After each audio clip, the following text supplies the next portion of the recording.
Ayun guys, nandito nga pala ako sa may coffee shop dito sa SM Grand Central. Kasi nga, pag nasa bahay ako, naantok talaga ako. Yung parang gusto mo maging productive. Pero pag naantok, basta tuloy-tuloy na yung tulog ko if ganun. Pero pag nasa labas ako, parang ang productive ko. Ako lang ba yung ewan ko, kasi parang gusto ko yung na nasa labas talaga ako gumagawa. Pero minsan, may time ako, gusto ko sa bahay gumagawa.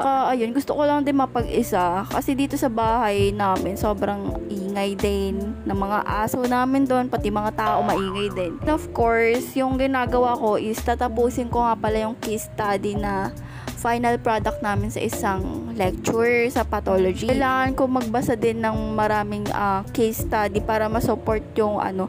Ayoko pa naman ng mga paperwork. Nag-iiyakan kami. So guys, pupunta kami ni Banas. Sabi niya, Gamit pa ang pantalon ko. Ginawang unisex. Mas matagal. Ito kami sa Bangbang. Ewan ko, nantok ako sa bahay pag din ako magagawa. Tukin ako. Kahapon nagpunta din ako ng coffee shop. Basta kailangan ko matapos. Or basta may magawa na ako sa final product. Labag sa loob ko. Sige ba? Yung decision. Nandito kami sa SB.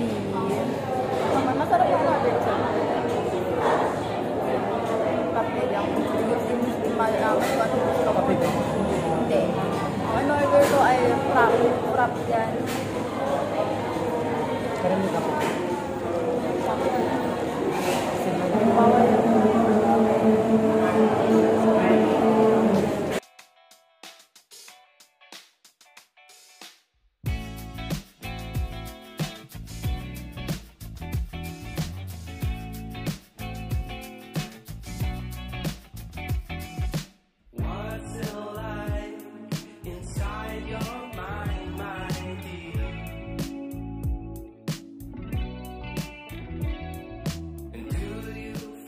So, share ko lang naman yung ilang journey ko dito sa VetMed, guys. Ayan, nag-dissect kami ng fetal pig.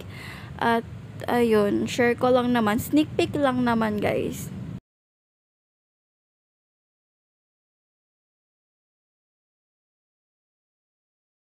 Guys, kakatapos lang ng exam namin.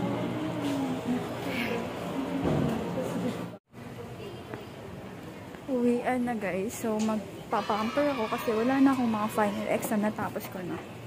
Diba, deserve? Tis napupuyat, diba?